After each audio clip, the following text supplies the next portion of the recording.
Olá pessoal, vamos abordar de novo aqui o livro A Mão Livre, do autor Philip Hallowell, onde nós vamos interpretar um pouco sobre o que ele fala a respeito de como o estudo do desenho desenvolve o hemisfério do cérebro, do lado direito, né? O hemisfério do lado direito. E ele fala que o estudo do desenho ajuda a desenvolver esse hemisfério, que é pouco explorado na educação tradicional. Tá? Então ele começa falando aqui, ó, que nós precisamos usar os atributos localizados no lado direito do cérebro para desenhar realisticamente. Então, se você quer desenhar realisticamente, a gente precisa desenvolver os atributos do lado direito do cérebro, que vamos ver daqui a pouco. O lado direito do cérebro é muito pouco desenvolvido. Por quê? Além do hemisfério esquerdo ser o dominante, a educação tradicional tem privilegiado o desenvolvimento dos seus atributos. A lógica, a racionalidade, a abstração, o simbolismo, o pensamento linear, minucioso e analítico, e a concepção verbal, digital, aritmética e temporal. Então, o lado esquerdo, né, pessoal, ele é mais desenvolvido nas escolas. As escolas, a nossa sociedade, né, em geral, ela desenvolve mais esse lado. Por quê? Vamos entender quais são as características do lado esquerdo do cérebro. Os atributos. A lógica, é o pensamento lógico, né? O pensamento lógico é aquele, né? Sim, sim, não, não. Não é verdade? A racionalidade, a razão, a abstração, o simbolismo. O que é o simbolismo? O simbolismo é você criar símbolos dentro do seu pensamento. Então, por exemplo, você olha uma pessoa, você vai desenhá-la. Você não vai desenhá-la, assim, quem não sabe o estudo do desenho, quem não sabe a técnica de desenho, né? A pessoa não vai desenhar essa figura humana de uma maneira realista. Ela vai fazer um símbolo. E os símbolos estão presentes no nosso dia a dia, né? Olha uma placa de trânsito, aquilo ali é um símbolo, né? Que tem os desenhos ali, são desenhos simbólicos, tá? Então não é a realidade, tá bom? É o pensamento linear, minucioso, analítico, aquele pensamento detalhista. Isso aí é atributo do hemisfério esquerdo, tá? A concepção verbal, quer dizer, nossa linguagem é verbal, mas existem outras linguagens não verbais, tá? Que nós vamos ver mais para frente. Então, quando desenhamos, precisamos pensar concretamente e não, como de costume, simbolicamente ou abstratamente. Queremos saber como as coisas são visualmente e não o que representam. Vamos, por exemplo, imaginar. Vamos desenhar um automóvel. Tá? É fácil, você já cria um símbolo, né, com formas simplificadas. Mas até aí, desenhar realisticamente, aí é outra coisa. Então, aí é o desenvolvimento do hemisfério direito. Atributos do hemisfério direito, tá?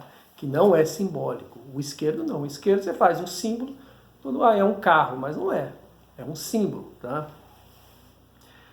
Normalmente, avistamos alguns detalhes significantes que nos dão impressões mínimas de que precisamos para decifrar aquilo que estamos vendo.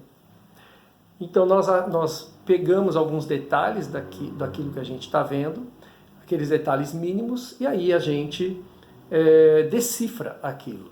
Isso é um pensamento analítico, não é do lado direito, não é concreto, né? É analítico, tá bom? Então, e quando a gente vai desenhar, essas informações, elas são insuficientes, elas não são boas para a gente conseguir fazer um desenho realista. A gente tem aquela informação, mas ela para ali, porque é simbólica, tá? No entanto, no desenho, o emprego da lógica pode levar a conclusões totalmente errôneas. Então é lógico, você cria um símbolo, aquilo ali, como eu falei do automóvel, né? Você fez você cria um símbolo do automóvel, um desenho simplificado. Tudo bem, aquela concepção que você tem, mas se você vai desenhar, aquilo vai te atrapalhar. Então você tem que mudar a sua interpretação. Então comparam-se, quando a gente vai desenhar, né? Comparam-se diferentes tamanhos, espaços, formas, claro, escuro, etc. O desenho é feito de contrastes. É desta forma que decodificamos o mundo tridimensional, e o interpretamos de forma bidimensional. O desenho é bidimensional, né? Então a gente pega um mundo tridimensional e transformamos no mundo bidimensional. Tá? O desenho também desenvolve a expressão, a sensibilidade e a intuição. Para quem está desenhando, o processo no qual está envolvido, que é importante, e não o produto que resulta, né, deste processo. Então, preocupar-se com o resultado apenas é consequência do domínio dos atributos do lado esquerdo do cérebro. Então, é aquilo que eu falei no vídeo anterior, né? Quando a gente se preocupa apenas com o resultado daquele trabalho que a gente está fazendo, é um atributo do lado esquerdo. E o processo daquele trabalho não vai contar? Conta. Então, mas isso não é tão valorizado, mas o estudo do desenho vai proporcionar esse desenvolvimento. O lado direito trabalha com outros atributos, menos importantes para as nossas atividades diárias. Então, por que não é tão desenvolvido, assim, explorado, né, no contexto geral da sociedade?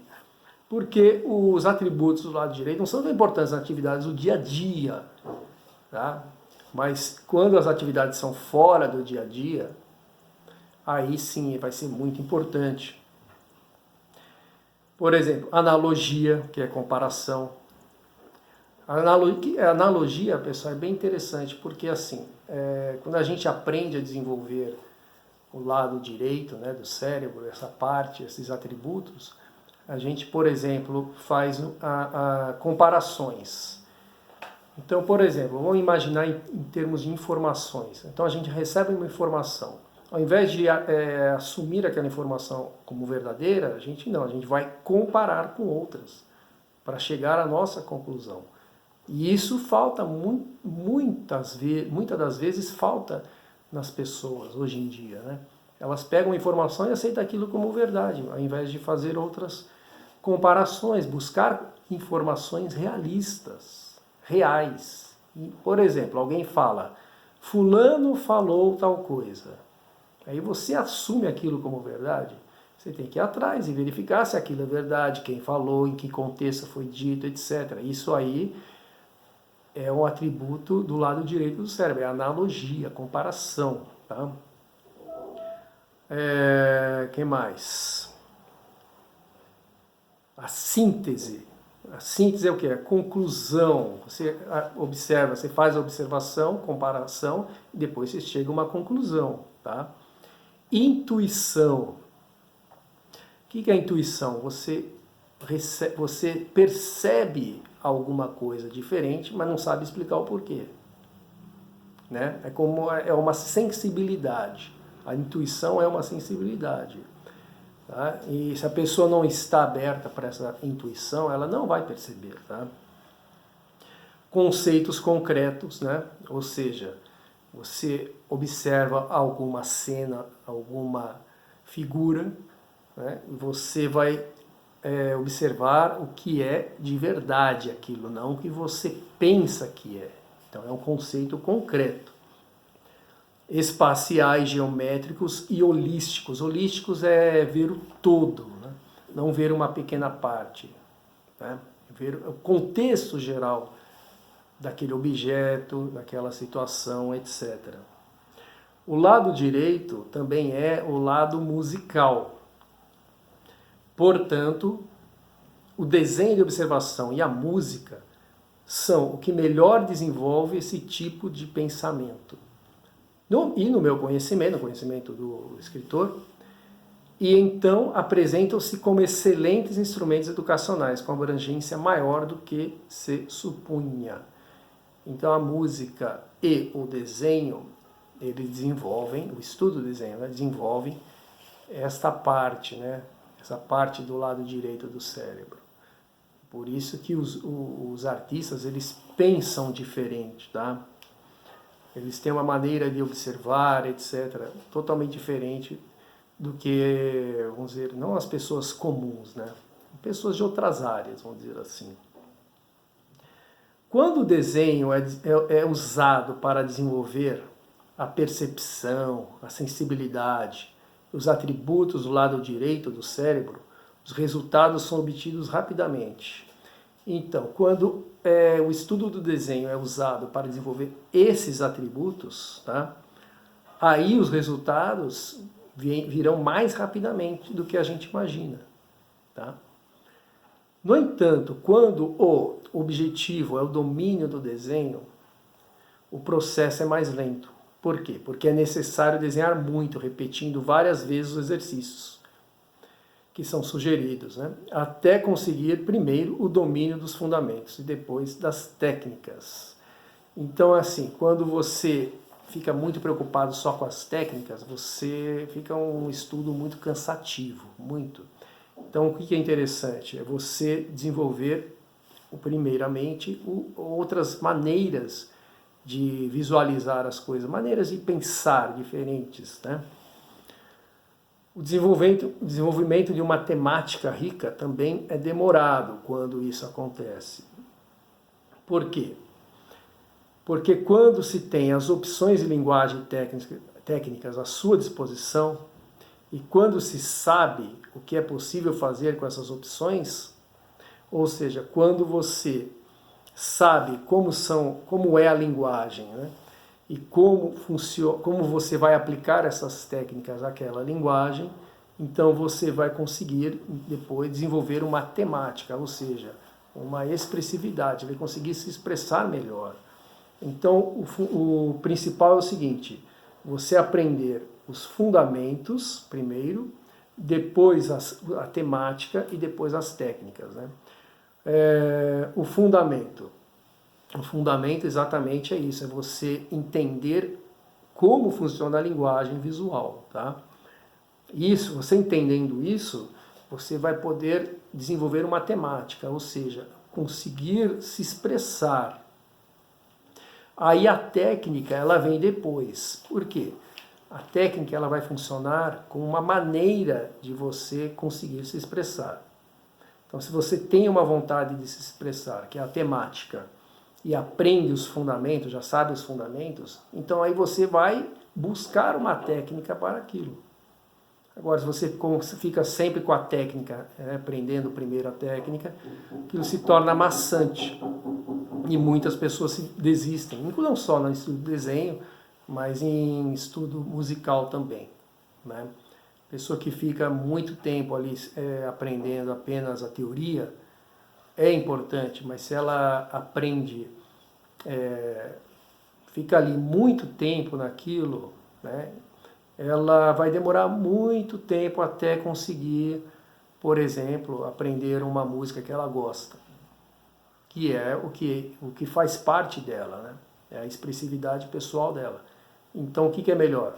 Ela primeiro aprender os fundamentos da música, no caso agora, né, mudando um pouquinho de assunto, da música, os fundamentos da música, para entender qual é a temática dela, para depois buscar uma técnica que vai ajudá-la a concretizar a sua personalidade musical, né? E no desenho é a mesma coisa, tá? E o domínio de uma técnica, pessoal, só é alcançado quando a expressão é trabalhada junto com a procura de soluções técnicas para materializá-la. Então, ou seja, você só vai dominar uma técnica quando a expressão, né, vai ser trabalhada junto com a busca de soluções. Então, você tem que buscar as soluções técnicas, né, para conseguir expressar-se. Isso que é basicamente a introdução deste método do trabalho do Philip Hallowell à mão livre. Ok, pessoal? Então essa foi uma exploração da teoria do desenho. Depois eu pretendo em outros vídeos já começar um pouco passar a parte prática, né? Ok? Muito obrigado, até o próximo vídeo.